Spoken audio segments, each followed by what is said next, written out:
कितना आएगा v is equal to के पी कॉस थीटा, और p का मतलब क्या हुआ 2aq cos theta, theta angle बना रहा है तो ऐसे ही कुछ है, बस इसको बस यूं कर दिया है y अक्ष पर, ये x अक्ष था और इसको घुमा करके बस यूं कर दिया है डायग्राम का, और कुछ नहीं है, बटे आर स्क्वायर।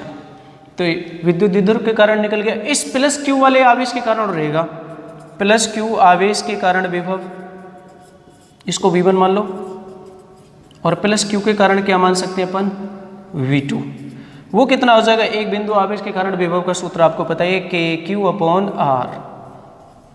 ठीक है, अब कुल विभव कितना हुआ, कुल विभव की बात करें v बराबर होगा v1 प्लस v2।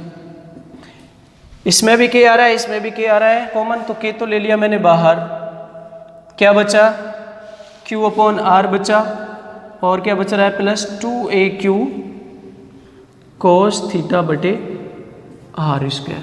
आप k का मान रख सकते हैं 1/4πε0। तो ये प्रूफ हो गया, ये थ्योरेटिकल क्वेश्चन है पूरा का पूरा। तो आपका क्वेश्चन नंबर 12 भी कंप्लीट हुआ।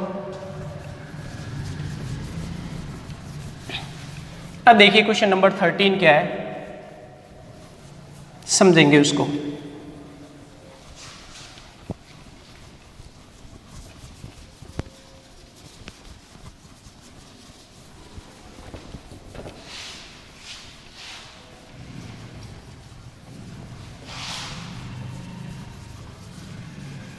देखिए क्वेश्चन नंबर 13 में बेटा कि आवेशों प्लस क्यू कॉमा 2q और प्लस 4q को a मीटर भुजा वाले समबाहु त्रिभुज के कोनों पर रखने पर कितना कार्य करना पड़ेगा। ये तो ऐसा हो गया जब मैंने दो से अधिक आवेशों के निकाय के कारण स्थितिज ऊर्जा वाला सूत्र निकाला था, निकाय की स्थितिज ऊर्जा वाला जो टॉपिक है वही है। तो देखिए समबाहु त्रिभुज दे रखा है, समबाहु त्रिभुज में प्रत्येक की भुजा a है, पहले यहाँ पर प्लस q को लाए, फिर 2q को लाए, और प्लस फिर 4q को लाए। अब आपको ये करना है कि कितना कार्य करना पड़ेगा। देखिए सबसे पहले जब लाते हैं हम तो ना 2q था, ना 4q था, ना प्लस q था, और यहाँ पर पहले कोई विद्युत क्षेत्र नहीं है। क्वेश्चन नंबर 13 की बात कर रहे हैं अपन, ठीक है ना, 13 ये। हाँ, तो देखिए जब प्लस क्यू को लाते हैं तो प्लस क्यू को लाने में कार्य कितना हो जाएगा W1 बराबर 0, क्योंकि यहाँ पहले से कोई ना आवेश है ना विद्युत क्षेत्र है, तो किसी के विरुद्ध कार्य करना ही नहीं पड़ेगा। एक तरीके से जो कार्य करना पड़ता है किसी के विरुद्ध करना पड़ता है, संरक्षी बल है वो, यहाँ पर पहले कुछ नहीं है, तो प्लस क्यू को लाने में किया गया कार्य 0। अब आप लाओगे 2q को, ये अभी नहीं है तीसरा 4q नहीं आया, 2q को ला रहे हो तो 2q को किसके विरुद्ध करना, कार्य करना पड़ेगा q के विरुद्ध। और कार्य का किस तरीके से निकालेंगे, सूत्र कौन सा प्रयोग करेंगे हम, W बराबर v इंटू क्यू वाला, सॉरी v इंटू क्यू। ये कहाँ से आया, v बराबर W बटे क्यू से।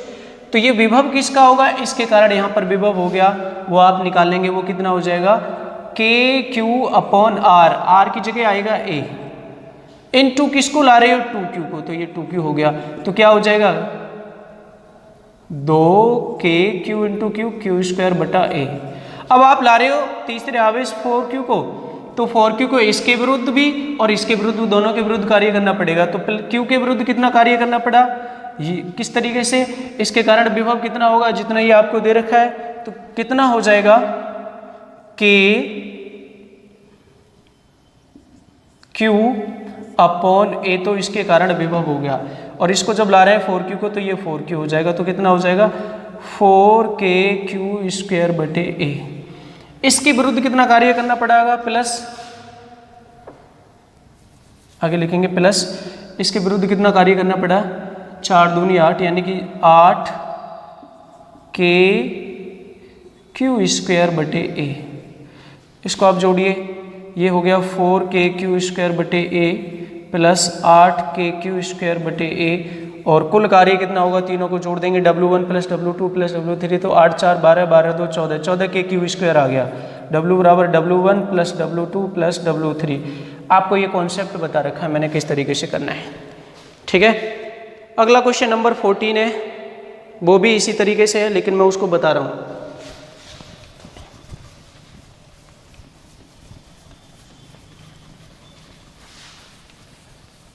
देखिए दो आवेश हैं, एक 7 माइक्रो कूलम और दूसरा है -2 माइक्रो कूलम। जो क्रम से 9 सेंटीमीटर 0,0 9 और दूसरा वाला का निर्देशांक दे रखा है 9 सेंटीमीटर प्लस का 0,0 पर स्थित है, तो निकाय पर कोई बाह्य विद्युत क्षेत्र आरोपित नहीं है। इस निकाय की स्थिर वैद्युत स्थितिज ऊर्जा ज्ञात कीजिए। बहुत सरल है। ये दे रखा है आपको +7 माइक्रो कूलम। आप इसको किस में बदलोगे? कूलम में। तो 7 × 10⁻⁻6 कूलम। और एक दूसरा बिंदु आवेश है ये, ठीक है ना। दूसरा बिंदु आवेश है आपका -2 माइक्रो कूलम, यानी कि -2 × 10⁻⁻6 कूलम। इसके निर्देशांक हैं -9,0,0 और इसके निर्देशांक हैं +9 0,0, यानी कि ये x y z, यानी कि x का मान है, y और z के मान तो दोनों जगह 0 है। और ये किस में है? सेंटीमीटर में। ओके, तो ये रहा आपका x अक्ष बना दिया मैंने। इसके निर्देशांक हो गए -9 और ये हो गया आपका +9। तो दोनों के बीच की दूरी कितनी होगी? 9 + 9 18 सेंटीमीटर। अब दोनों बिंदु आवेशों के लिए स्थितिज ऊर्जा का सूत्र क्या है? U = K Q1 Q2/R। ये आप Q1 मानेंगे, ये आप Q2 मानेंगे। माइनस में आएगी स्थितिज ऊर्जा जब रखेंगे, आप इसको सॉल्व करेंगे।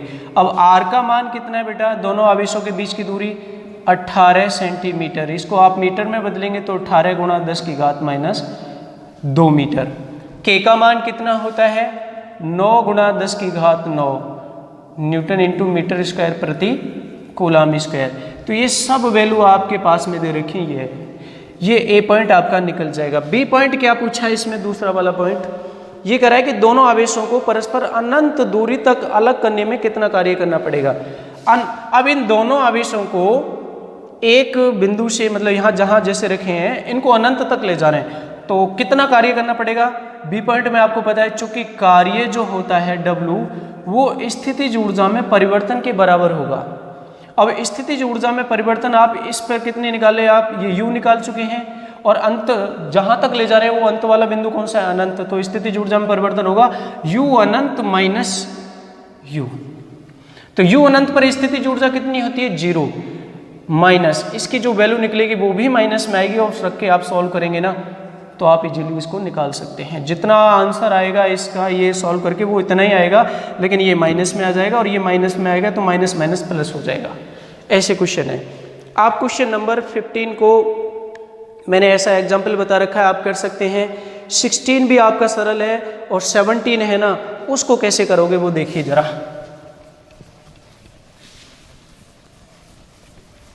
17 में क्या कह रहा है कि आपके r भुजा वाली समबाहु त्रिभुज के कोनों पर 3 बिंदु आवेश +Q +2Q और तीसरा है XQ रखे हैं, तो निकाय की स्थितिज ऊर्जा 0 होने के लिए x का मान ज्ञात करो। बहुत सरल। देखिए, प्रत्येक की भुजा बराबर है क्योंकि समबाहु त्रिभुज है।